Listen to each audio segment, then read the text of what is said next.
So the Manhattan Beach sand section market update, really interesting numbers this last year over year comparison.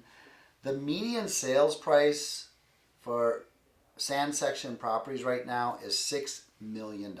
It's a big number in any city in the world. So probably one of the most expensive locations you can live, actually anywhere in the world. But here's what's interesting.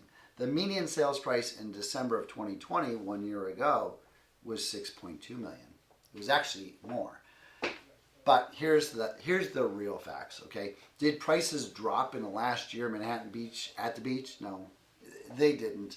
That data is obscure, and this fact is more accurate to tell you what's been going on. The average price per square foot, the median sales price per square foot in December of 2020 was $1,407, and this year it's $1,837. So, or $1,831. That's a 30%. 3 times 14 is 42. 4 plus 4 is 8. A 30% increase in the median average sale price, the median sales price per square foot from year over year. That's more telling of what has happened in the sand section. Incredible increase. Manhattan Beach, East Manhattan Beach, the Knolls, whatever you're calling it today, what has happened?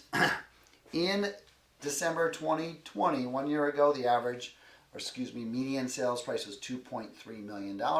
It's now close to $2.5 million. And the average price per square foot went from $918 to over $1,100 a square foot. So it's the first time it's surpassed $1,000 per square foot in East Manhattan. That's incredible. That's a big jump. Where's the Palos Verdes market right now? The market update, I tell you, your median price in Palos Verdes year over year is pretty close. It hasn't jumped much. It went from $4.7 million. Let's be more accurate. $4,725,000 to $4,794,000. So about a $50,000 bump in the median sales price in Palos Verdes. And the average price per square foot is pretty flat, almost the same as it was last year over this year. So sometimes this data is a little hard to understand. It's saying prices were flat in Palos Verdes. I can tell you it probably wasn't.